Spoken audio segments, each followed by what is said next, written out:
Greetings, Traveler and Paimon. What time is it? Are you okay, Ganyu? You were nodding off there. Didn't you sleep well last night? I'm fine. Don't worry about me. Let's discuss the matter at hand. Since last time, I've been thinking a lot about the story Paimon told me. In essence, someone rescued a drowning man and performed some music. If that were all there was to it, it could have been many people, human or Adeptus. But the tune was allegedly so wonderful that the drowning man forgot about everything else, even his own impending death, and only came to his senses after being brought to shore. Perhaps there was an adeptal power at work in that music that he, as a mortal, could not perceive. Or perhaps he sensed a power surrounding him but lacked the words to describe it, not knowing where it came from. Either way, if this part of the story is true, then the rescuer has to have been an Adeptus. You really think so? But this story is all the way from Fontaine. Isn't this a bit of a long shot? Also, Paimon's really curious about how people from Fontaine think this fairy lady looked. Ooh, like a crystal fly's wings? That would be pretty cool. But Paimon definitely can't imagine any of the Adepti looking like that. Actually, Ganyu, if you had to save a drowning person, how would you go about it? Huh? Me? Well, I'd get them to the shore, and then I'd probably hide behind a tree and watch them for a while. Once I was sure that they were going to be okay, I'd slip away without a sound. Got it. So basically, Ganyu's the type of person who doesn't like taking credit for her good deeds. No, it's not like that. I'm just not very good at explaining things. And I also find it really awkward accepting other people's gratitude. Well, what if this Adeptus in the story had a similar attitude? That would explain why she just left without saying a word. She was probably thinking something like, one was merely passing by and saw fit to address this egregious disruption to one's graceful zithering at once. You may keep your thanks to yourself. That was actually a very good impression of Cloud Retainer, Paimon. As far as I'm aware, Cloud Retainer isn't the most musically gifted. Still, we can't completely rule her out just yet. If we set off now, we could head to Mount Outsung and ask her about it. You'll be able to confirm either way if it's her, and I can, I've been in Lea Harbor for so long now that I'm just not as familiar with the Adepti anymore. If there's anything we want to know about them, she's the best person to ask. Sounds great! And we're pretty close with Cloud Retainer by now, so we probably don't even need to bring her food this time, right? I've prepared a gift for her to mark the festival, just in case. However, Cloud Retainer spends most of her days studying mechanisms in her abode. She's on her own so much of the time that the moment she has someone to chat with... Never mind. I promised I'd help Mr. Dvorak, and now that I've made the contract, I can't be having second thoughts. Traveler, Paimon, let's set off for Cloud Retainer's abode. Seems like this is a tough decision for Ganyu, but she's made up her mind now. Paimon gets why she'd be so anxious. Okay, how about this? If Cloud Retainer tries to start telling stories about her again this year, we should pipe up and change the topic. Wait, did she leave already? Hey, Ganyu, wait up!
Paimon's so tired from trying to keep up.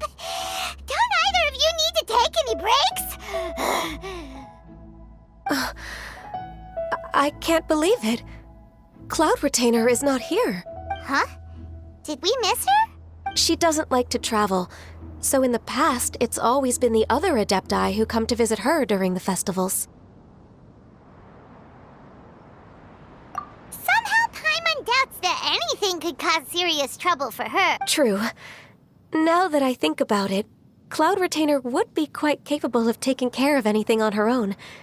There's no need to worry about her. Since she's not here, I guess the next step is to check all the other Adepti abodes, one by one. Uh-oh. Will it involve a lot more traveling? Got it! Paimon has a great idea! Please go on, Paimon. Our goal here is to find the Adeptus that helped Dvorak's ancestor, right? We can't hear any music right now, but if she's really as nice as the story suggests, she'd definitely come to help anyone who was drowning, right? Yes, I think that's fair to say.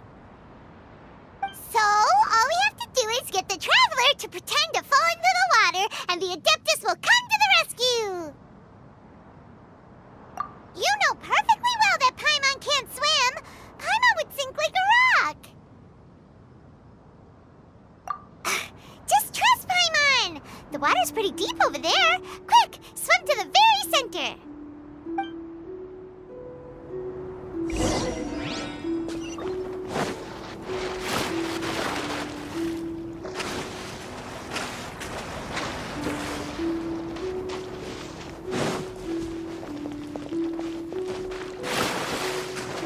Help! Help! Someone's drowning! If only there was a kind-hearted Adeptus here to save us! Oh no! Whatever will a Paimon do?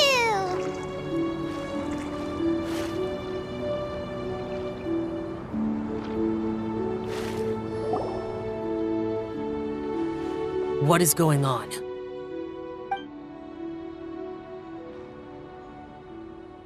How do you feel right now? Shenhe! And the Conqueror of Demons! Why don't you say something? Please don't make Paimon explain it. Okay, fine. Paimon will explain. We're looking for an Adeptus who's good at being a lifeguard and playing music. But if the Adepti aren't gonna stay home, then how are we supposed to find them? It wasn't me. Yeah, so this Adeptus is most likely a woman. And I am not an Adeptus, as you both already know, Traveler and Paimon. Okay, so this is Paimon's fault. No way Paimon would have suggested this idea if she'd known how awkward this was gonna be. Glad you're okay. As far as I know, the one you seek is no Yaksha. And one last thing. Your actions here caused others a great deal of worry. Do not repeat them again in the future. As ever, the Conqueror of Demons comes and goes, just like the wind. Right. I didn't dare to say a word just now. How's your training going, Shenhe? Have you made any plans for Lantern Rite? We could spend it together in Liyue Harbor if you'd like. Oh, I had planned to spend the festival with Master this year. However... Oh, speaking of Cloud Retainer, when did you see her last? Earlier this morning, she set off for Mount Hulao at dawn. I noticed she was using an Adeptus art of some kind to protect a mechanism that looked like a boiler. Maybe it was a gift for Mountain Shaper. I did not inquire. So we just missed her.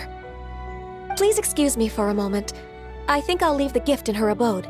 Sure. Thank you. It sounds like Ganyu and Shenhe have gotten a lot closer recently. Yes. During the summer and winter, I continue to train with Master. In the other months of the year, I have been learning to adapt to human life in Liyue Harbor. Ganyu arranged accommodations for me in the city, and also recommended several work positions for me.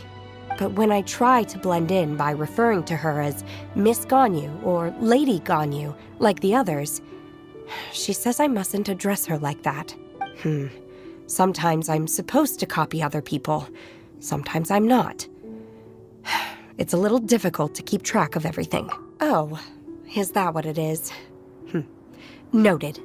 So, you came looking for Master today because you wanted to ask her about the Mystery Adeptus. Is that right? Yep. Oh, speaking of that, have you ever heard any music while out training in the mountains? Music? What is that? It's, a kind of a happy or relaxing sound. Or, a nerve-wracking sound. Or even a terrifying one. Okay, I'm done. I also left her a note so that she knows where to find us. Yay! That's really helpful, thanks! We were just talking about this thing called music, and based on Paimon's description, I do believe I hear it every day. Please follow me. Oh, really? Great, let's go!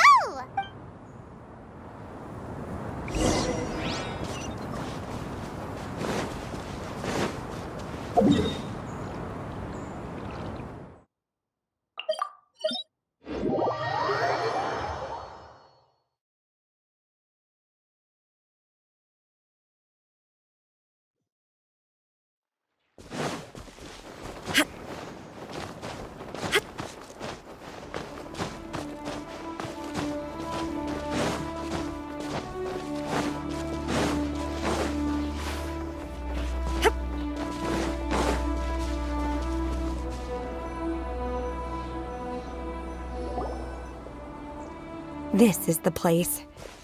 I enjoy training here to the sound of music. Oh no! Paimon's gone deaf! Paimon can't hear anything! The faint sound of birdsong, the quiet murmur of the streams. These are relaxing sounds. Are they not the music of which you speak? Oh, Paimon wasn't quite done with the description. Okay, fine, it's all Paimon's fault. What we're looking for are not the sounds of nature, but melodies played on special instruments. And a melody is? Hey, don't you patronize Paimon! Let's get one thing straight. Paimon knows plenty of nursery rhymes, but Paimon does not sing on demand. Hey, why don't you just sing that one melody Shen has heard before? It'll probably help her to understand what we're talking about.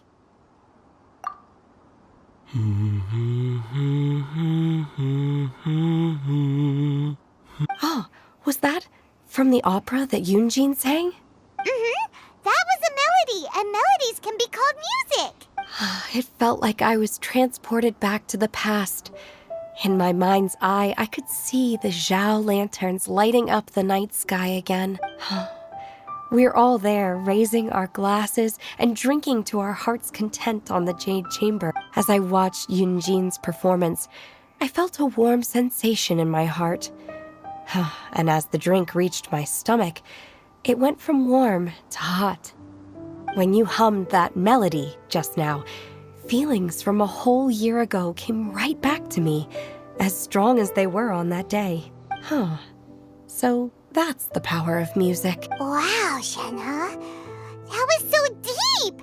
Music definitely has the power to bring up memories. It's like a time capsule with all the special moments from our lives squished inside. What about you, Ganyu? Are there any melodies that have left a deep impression on you? I don't remember if my parents ever sang any lullabies to me. I know some local folk songs. And a few other things come to mind, too. The songs of the sailors down at the docks. The little ditties that the vendors call out in front of their beloved shops. Yes, that's right. In the past, whenever I heard the sound of those tunes, I always felt that they were worlds apart from me. Nenny and Leoa probably view me as a non-human. And they are right, in the sense that I never could connect with humans' artistic expression and their sentiments. So I haven't been able to integrate into their community and be a part of their lives. At least, that's the view I held in the past. Only more recently did I start to realize that the only barriers are ones that I have erected with my imagination. The way those melodies make me feel isn't all that different from other people after all. They're about mundane details of everyday existence. Life's ups and downs, joys and sorrows. Even though we come from different backgrounds and have different stories to tell, when it comes down to the most common things that we see and experience around us each day, in that sense, we're all the same. You go, Ganyu! You're really making progress. You have loads of friends in Liyue Harbor when you think about it. Okay, maybe some are more like coworkers and bosses. But at the very least, Kuching and Shenna are your friends now, right? Yes, I am. Technically speaking, we should refer to each other by the conventional forms of address used among fellow disciples. But now that I know what constitutes a friendship, I do believe we are more friends than co-disciples. Thank you. Once the days are warmer, I would like to host you at my home in the city. Please invite Kuching as well. I've planted many types of flowers. I'm sure some of them will be to your taste. You are too kind. I couldn't possibly. Nonsense. You are my friend. I have cultivated and cared for the flowers just as you taught me. Once you've seen them for yourself, I am sure you can advise me how to do an even better job next time. I will save some for decoration. We can feast on the rest. Then, thank you in advance. Wait, what is that saying again? If you insist? Do people say that? I'm not completely sure either. It doesn't matter, okay? You got the point across. No need to split hairs. Paimon's more concerned about your idea of a girls' night out. Eating flowers? Really? Does this have anything to do with you both being the disciples of that illuminated bird? Who dares refer to one not by one's Adeptus title, but merely as that illuminated bird? Master. Our greetings, Cloud Retainer. Ah! There it is! The illuminated bird has landed! Double humph. Now she has the gall to use it rather than she. Even after being chastised once already? Barely a moment has passed since we last met, and yet your impertinence has reached new heights. Very well. If you refuse to learn your lesson, one shall scold you no further. One has received your message from Ganyu. On the matter of the Adeptus you seek, one suspects to know their identity. Well, shall one lead the way? I still have to complete my training for today, so I will bid farewell to everyone here. Very well. Await my arrival at one's abode later this night. On this special occasion, you should indulge yourself with some savory dishes. If you want to release a Shao Lantern, come and find us anytime. Thank you, everyone. Happy Lantern Rite to you too.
Is this Quaily Plains? Cloud Retainer, why did you bring us here? Ganyu is of course familiar with the name Guizhong, but have you ever heard of her? Guizhong is another name of Agentis, the god of dust. She was extroverted in nature and adored social gatherings and inventions alike. Long ago, this region was yet a prosperous assembly. Guizhong often invited her friends to visit her home, reserving for us seats around the largest stone table. Sea Gazer would always bring out his latest treasure and place it upon the table. He could be quite the braggart, though usually a mild-mannered fellow. Paimon remembers that name. So that's what Sea Gazer was like. He was an old friend and a former rival. One has many memories of him. Once he had brought out the treasure, it would predictably become the center of attention. Neither Guizhong nor one was content to let him just steal the spotlight. So we would then also present our proudest mechanical creations. As Adepti, we were each gifted in our own ways, and naturally proud of our accomplishments in our respective fields of expertise. As a result, his treasures were not even of his own making. He just used his exploration skills to dig them out of the ground. How, pray tell, could he compare to me, when every single one of one's accomplishments were crafted by one's own hand? Cloud Retainer, you are getting competitive again. One digresses. Regardless, every time an argument occurred, Guizhong would come over to watch us during our mutual lambastics. On some occasions, she would... What kind of nonsense? No kind of nonsense were we spared. Sometimes she would brazenly opine, why argue between yourselves when neither of you could ever hope to beat me? Other times, she would make unsolicited suggestions, such as, once you two are done arguing, let's go to the foot of the mountain and grill some meat. She always sought to make everyone happy, and one must say, she had quite the gift for it. No matter what nonsense she said, one never felt bothered or offended. It also helped that she never referred to one as that illuminated bird or ladybird. Come on, get over yourself! Anyway, just as our impassioned arguments would reach the apex of acrimony, Marchosius would bring his delectable dishes to the table. Who would dare snub the stove god and his wondrous creations? At the sight of him, we would all immediately drop the argument and prepare the table for a night of feasting and drinking. Back then, one was always bothered by how the cups Rex Lapis brought were always too square for one's taste. Can you see yourselves ever enjoying a drink from a square cup? Precisely.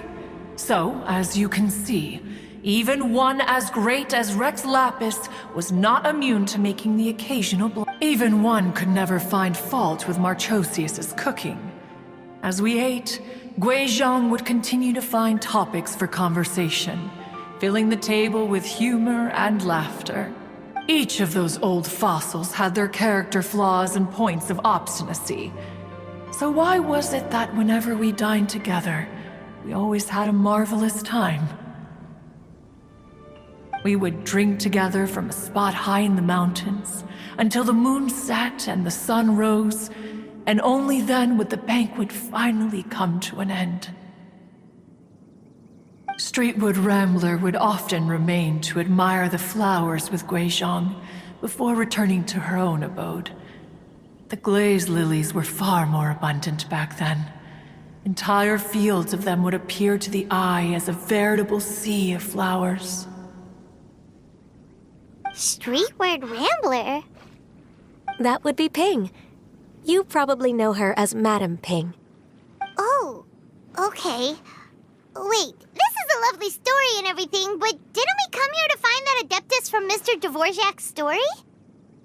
Or are you saying that it was Guizhong? Didn't she Already... Alas, long has one avoided this place for precisely that reason. The sights here are a reminder of a time long gone, and evoke much sorrow. One should have guessed that you would disrupt one's poignant moment of mourning with your incessant questioning. No matter, one will share the whole story with you now.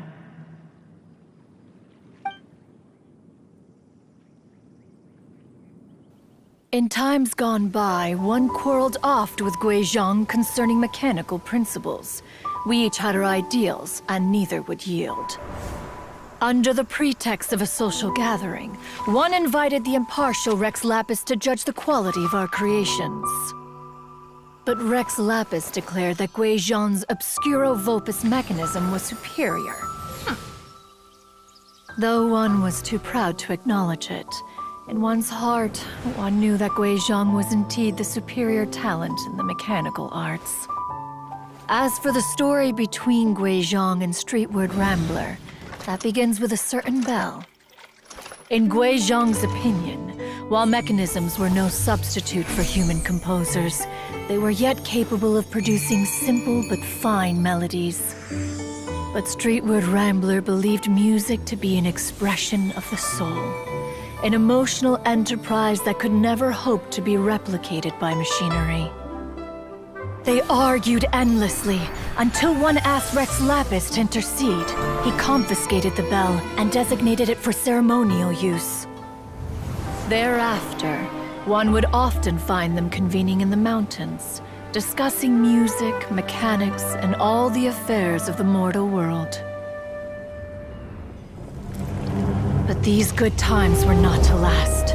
War broke out between the gods, and soon engulfed the Guili Plains.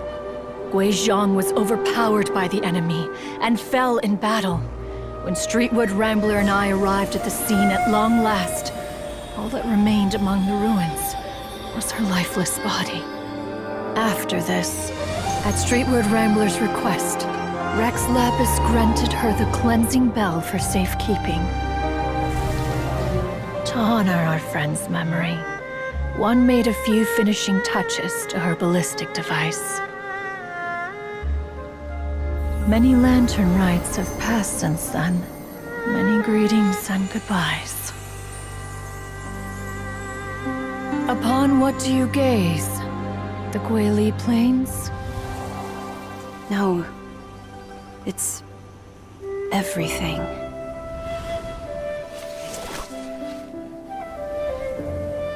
We think of human life as like a lantern that's lit one minute and extinguished the next. But are we Adepti so different? Perhaps as dust settles after a storm, we too must one day return to the world below. One has always been austere and private by nature, and has never relished socializing. One's dealings with Guizhong were born out of discussions on the discipline of mechanics. What? You have loads of friends, and you seem pretty chatty. Just because one is not ignorant of social graces does not mean one is fond of them. One is perfectly capable of partaking in conversation despite being introverted. But in the end, one is nothing like Streetward Rambler. She is dauntless but thoughtful, not to mention eloquent and wise. Moreover, her friendship with Guizhong was far greater than one's own. Back when they were rivals, they would often compete against one another in the realm of musical composition. That cleansing bell was one of Guizhong's proudest works, having the ability to both compose and perform. Wait, that's weird. Didn't Madame Ping say she pestered an old friend for that bell? And she also said something about being a vain beauty when she was young or something. Streetward Rambler, a vain beauty. My foot. That bell has a sad history. Clearly, she refrained from sharing with you the truth of its origins, since the right time had not yet come. As for her old friend, Who else could it be? As soon as Streetward Rambler heard that a certain Zhang Li wished to borrow the bell, she realized that the man was none other than Rex Lapis, and that he had made an enormous decision.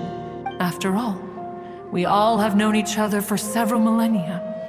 Some things between us are implicitly understood. Whoa! So they were talking in secret code? Oh, Paimon did not see that one coming. Enough of your intrusions. Where was one up to? Ah, yes. One remembers now. The cleansing bell is powered by a mechanical art, and can be used to great effect as an accompanying instrument. After the passing of its creator, it was used on numerous occasions during rites of parting. But Streetward Rambler did not acquire it from Rex Lapis for the purpose of producing further funerary tunes. No. Each time she rang it, it was to play the tune that Gui Zhang composed on it. The two once clashed over their beliefs about the meaning of music. Who would have thought that with Gui Zhang's passing and Streetward Rambler's mourning, two tunes composed in discord would eventually become one harmonious composition?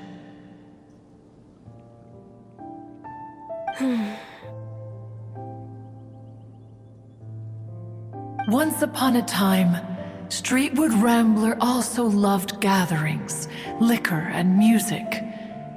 But after Gui Zhang passed, she preferred her own company. She could often be found sitting alone at a mountain summit. The music would go from mournful to soothing to impassioned. Many years passed before she finally composed a melody to her satisfaction. In celebration, she played the tune to the clouds. Regrettably, one has only ever heard her play that tune once. Which brings one back to the matter you've been investigating. Perhaps it was during that performance that the ancestor of your Fontaine friend fell into the water and was saved by Streetward Rambler. But if she was so happy with the melody, why would she only play it once? One was also greatly perplexed by this. After suppressing one's curiosity for a long while, one finally approached her and asked why she would retire the tune after having spent so long on it. In response, she said, "Though the strings that played that melody survive, the one who inspired it is gone. Tell me, Cloud Retainer, when the one attuned to my soul is no longer here, who else could hope to understand this tune?" Aw, poor Madame Ping. I just remember being taken care of by you when I was young. Once the Archon War came to an end, I stayed behind in Liyue Harbor to honor my contract. Although I met Gui Zhang a few times, I never knew anything of this particular story. Gui Zhang was quite the visionary, but tragically passed before her time. Her manuscripts still lie unfinished in the realm of clouds. Blank pages give one cause for contemplation on what might have been. Had you not decided to search for that mystery Adeptus, perhaps these stories, too, would have been lost to the sands of time. As of now, you know the truth. That the Adeptus who rescued the drowning man was none other than Streetward Rambler. Do you intend to discuss this with her?